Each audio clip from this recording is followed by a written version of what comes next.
सर्वप्रथम धन्यवाद आपका। मैं इस कामयाबी का पहले तो श्रेय देना चाहता हूँ अपने माता पिता को, अपने गुरुजनों को और मेरे साथ सभी मित्र और सहपाठियों को जिनका सहयोग रहा मुझे। और ये कामयाबी मेरे अकेले की नहीं है, उनका सहयोग रहा मुझे। मैंने निरंतर मेहनत की, मैं निरंतर सक्सेस पॉइंट कोचिंग से जुड़ा रहा। हमारे 14 महीने का लगातार बैच चला, निरंतरता के साथ पढ़ाई जारी रखी। कुछ छोटी मोटी परिस्थितियाँ आई जिनमें मुझे लगा डगमग हो रहा है, फिर भी मैंने धैर्य नहीं खोया और आज मैं प्रथम रैंक प्राप्त कर सका। इनमें इन सभी का सहयोग है। धन्यवाद। 2.5 लाख अभ्यर्थी थे, क्या आपने सोचा था कि 2.5 लाख अभ्यर्थियों में से प्रथम स्थान आप प्राप्त करोगे? सर, मेरा सपना था कि मैं प्रथम प्राप्त कर सकूं। मुझे उम्मीद नहीं थी कि मैं प्राप्त कर पाऊंगा कि नहीं कर पाऊंगा। मुझे बस अपनी मेहनत का पूरा परिचय देना था। जितने मैं कर सकता था, जितनी मैं मेहनत हो सके मैंने उतना किया और बाकी मैं ईश्वर पे छोड़ दिया। मुझे लगा था कि मेरा सिलेक्शन हो जाएगा और प्रथम रैंक प्राप्त होगी। मुझे इतना खुद पे अभी भरोसा नहीं था। अभी कंपटीशन में मैंने कुछ ही समय हुआ मुझे प्रवेश किए हुए। ये मेरा रीट का पहला अटैम्प्ट था। इससे पहले मैंने शायद चतुर्थ श्रेणी या कांस्टेबल 1-2 ही दिए, जो भी मेरे क्लियर हो गए थे, पर रैंक के साथ ये मेरे साथ पहला ही अटैम्प्ट था। इसलिए मुझे इतना अनुभव ना थी और मुझे पता ही नहीं था कि मेरे इतने बन भी जाएंगे, पर किस्मत ने साथ दिया। मेरी की मेहनत सफल हुई। मेरे गुरुजनों का आशीर्वाद रहा मेरे पर, देवी देवताओं की कृपा बनी रही और आज मैं प्रथम स्थान प्राप्त कर पाया। तो किस तरह का शेड्यूल रहता था पूरे दिन? पूरे दिन शेड्यूल का, मेरा शेड्यूल का ये इम्पोर्टेंट बात थी कि डिस्टर्बेंस कुछ ना हो। पारिवारिक स्थिति हो, कोई आस पड़ोस की कोई घटना हो गई हो, किसी तरीके का डिस्टर्बेंस माइंड को डिस्टर्ब ना करे। अगर माइंड डिस्टर्ब रहता है तो भले ही आप पन्ने फोड़ते रहो, आपसे पढ़ाई नहीं होगी। पढ़ाई करने के लिए माइंड का एकाग्र होना बहुत ज़रूरी है।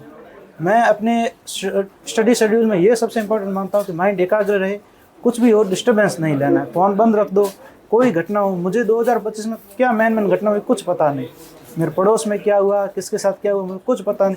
वो एग्ज़ाम के बाद मैंने धीरे धीरे पता किया क्या हुआ, कुछ हुआ, किसी की शादी किससे हुई। ना कहीं शादियों पर जाना हो सके जितना कम हो, और कहीं जाना हो भी जाए तो फिर पढ़ाई की टेंशन मत लो। वहाँ गए हो एंजॉय करो, वापस आओ और उसको भूल जाओ कि वहाँ गए थे, फिर पढ़ाई पे लग जाओ।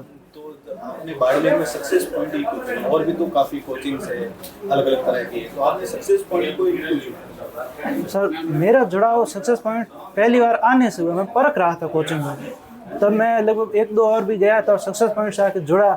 मुझे सलाह भी यही दी गई थी मेरे अग्रजों से कि आप सक्सेस पॉइंट एक बार ट्राई करो, अगर आपका मन लगता है तो आप वहाँ से जुड़ जाना। मैं यहाँ आया, मेरा मन लग गया यहाँ पर। मुझे लगा कि ये इन्वायरमेंट मुझे ऐसा मिल रहा है जहाँ मेरे भविष्य में ग्रोथ हो सकती है, और मैंने यहाँ खुद को साबित करने की कोशिश की और वहाँ मुझे मौका मिल रहा था। मुझे ऐसी कोई चीज़ नहीं मिल रही थी जो मुझे रोक रही हो या पीछे धकेल रही हो, कुछ ऐसा इन्वायरमेंट। मेरे सभी साथी इसमें मामले बहुत बढ़िया थे, सबका माहौल बहुत बढ़िया था। कंपटीशन के थी, मेरे फ्रेंड सर्कल में सब लग गए इस भर्ती में, लगभग सब रह गए। किसी एक आध का स्पीड के कारण ना रहा तो हो गया, बाकी सबका हो गया, सिलेक्शन हो गया। इस कारण मुझे सक्सेस पॉइंट चुनना मेरे लिए फ़ायदेमंद रहा। क्लासरूम में पढ़ाई और सेल्फ स्टडी में आपने कैसे संतुलन कैसे बनाया? एक सेकंड क्या,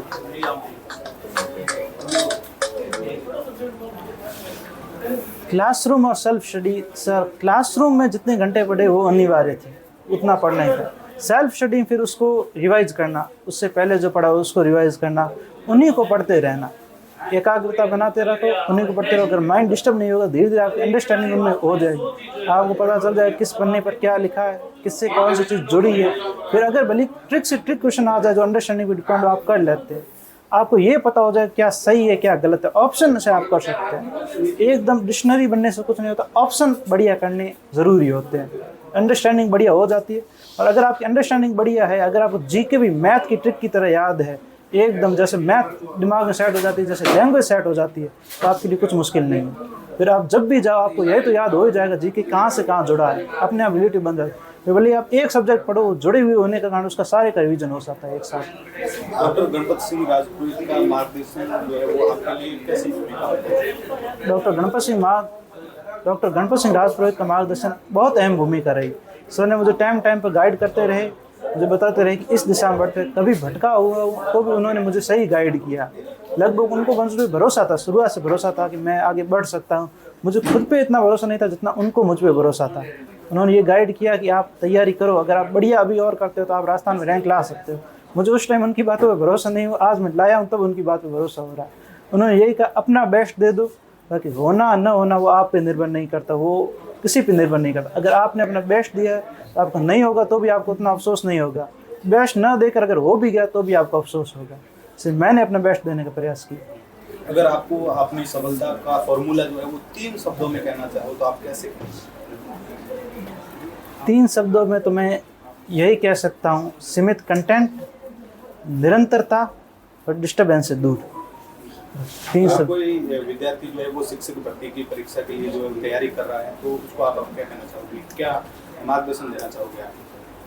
मैं यही मार्गदर्शन देना चाहता हूँ कि शिक्षक भर्ती भी और बड़ी आ सकती है, उसमें भी आप आराम से सिलेक्टेड हो सकते हो। अगर आज से अगर निरंतरता रखो, अपने कंटेंट आपके पास है, उस पर भरोसा करो, उसे निरंतर पढ़ते रहो, आने वाले प्रश्न बैंक से उसकी तुलना करते रहो, और आ रहे जितने प्रश्न उनसे आप अंडरस्टैंडिंग बना लोगे। अब कैसे भविष्य में प्रश्न आ रहे हैं, लास्ट टाइम आते आते हमने जमादार के पेपर थे, RSSB प्लाटून कमांडर के, उनसे देख के अंडरस्टैंडिंग बना लेती, क्वेश्चन आ सकते, डीप आ सकते, उनके लिए भी प्रिपेयर हो गए थे हम। और जैसे वो पेपर आया, पहले तो हमें थोड़ी देर समझ नहीं आया, पर बाद में जब समझ गए तो उसे डीप तरीके से करने का हल के बजाय हमने स्पीड से करना शुरू किया, क्योंकि क्वेश्चन डीप नहीं थे, अंडरस्टैंडिंग के आधार पे थे, और इस कारण इतने हो गए। मेरे भी हो गए, मेरे सहपाठियों के भी हो गए, इस कारण उनका भी सिलेक्शन हो गया, मेरा भी हो गया। हंसराज जी, आप एक स्टूडेंट हो, आपने सुना होगा कि नीट का पेपर लीक हुआ। जब आपने पेपर दिया था उसमें आपको भी लगा था कि कहीं अगर ये पेपर भी लीक हो गया तो आपका क्या बीतेगी, क्योंकि आप भी ग्रामीण परिवेश से आते हो, कई ऐसे स्टूडेंट हैं जो ग्रामीण परिवेश से आते हैं। एक पेपर लीक एक स्टूडेंट की लाइफ के अंदर क्या असर छोड़ता है? सर, एक पेपर लीक एक स्टूडेंट की कमर तोड़ देता है, उसके 2 साल की मेहनत, उसके माता पिता का वो एफर्ट, वो भरोसा। क्योंकि जब एक तैयारी करता है तो एक स्टूडेंट अकेला नहीं करता, उसका पूरा परिवार उसके साथ तैयारी करता है, उसके साथ गुरुजन उसके साथ तैयारी करते हैं, उन्हें भी रात रात भर जगना पड़ता है, उन्हें भी लेट तैयारी करनी, उन्हें उनके रिजल्ट की उतनी ही टेंशन रहती है जितना उसको रहती है, उससे ज़्यादा ही रहती है। पेपर लीक का डर मुझे भी लगा रहता था, जब ये उस टाइम हो रही थी, खबरें आ रही थी, चतुर्थ श्रेणी पर कुछ अफवाहें बन रही थी, उनकी मुझे वास्तविकता पता नहीं है, और आ रही थी खबरें। मुझे एक बार लगा कि ऐसा हुआ तो बहुत बुरा होगा, मेरी एक बार तो मनशा एकदम ख़त्म हो जाएगी।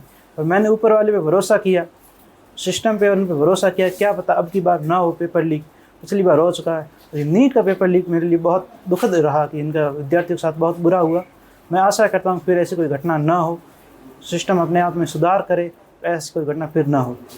आपने अपनी स्पीच में कहा कि मैंने कीपैड मोबाइल का इस्तेमाल किया, तो सोशल मीडिया कितना घातक हो सकता है कि स्टूडेंट के लिए, उससे कैसे बचा जाए, उसके लिए क्या टिप्स आप कहना चाहेंगे? मैंने मेरे कोचिंग करियर में भी बहुतों को सलाह दी थी कि आप जितना हो सके मोबाइल से दूर है। अगर आपको मोबाइल प्रभावित कर रहा है, अगर उसके 2 घंटे भी ऐसे हैं जो आपकी पिछले 10 घंटे की पढ़ाई को प्रभावित कर रहे हैं, आपको भविष्य की उससे चिंता हो रही है, हाल फिलहाल की चिंता हो रही है, तो उसे ना पढ़े। उसकी तुलना में आप एक बार अखबार देख ले, आपको खबरें उससे भी मिल जाती।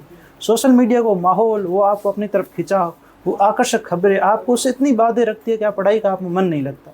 अगर आप 5 दिन लाइब्रेरी जाके कुछ ना पढ़ो, सिर्फ आप वहाँ बैठे रहो 6 घंटे, छठे दिन आपका पढ़ने का मूड हो जाएगा, पर अगर आप मोबाइल लेके जाओ तो आप पूरे महीने चले जाओ, आप नहीं पढ़ पाओगे। सोशल मीडिया बहुत आकर्षक लगती है, और आकर्षक और पढ़ाई एक साथ नहीं होती। पढ़ाई बहुत बोरिंग चीज़ है, मस्तिष्क को इसके लिए तैयार करना पड़ता है, कैसे बोरिंग काम किए जा सकते हैं। जब मजबूरी होती है तभी मस्तिष्क ऐसे काम करता है, जब घर में दाने नहीं होते तभी हल चलाने का मन करता है, उससे पहले नहीं करता। अगर आप मस्तिष्क को मजबूर कर दोगे 6 घंटे मैं बैठे रहने के अलावा और कुछ नहीं करूँगा, ना फ़ोन देखूंगा ना सोऊंगा, तो वो मस्तिष्क अपने आप 2-3 दिन में हार मान के कह लेगा चलो पढ़ ही लेते हैं। बैठे रहने से पढ़ना बहुत बढ़िया काम है, फिर मस्तिष्क अपने आप आदत हो जाएगी। और अगर आपके पास फ़ोन होगा, अन्य संसाधन होंगे, किसी के साथ बात करने का समय होगा, तो मस्तिष्क वो नहीं कर पाएगा। आपको करना है तो आप एक बढ़िया सिस्टम बनाओ, इतने घंटे रूटीन में, इतने घंटे मैं पढ़ूंगा, इतने घंटे मैं ब्रेक ले लूँगा, फिर ब्रेक से ध्यान देने से ज़्यादा पढ़ने पर रखो। टारगेट रखो 2 घंटे का चैप्टर मैं 1 घंटे में करूँगा, फिर 1.5 घंटे लगते तो भी वो आपसे जल्दी हुआ। इससे पढ़ाई में मन आपका लगा रहेगा।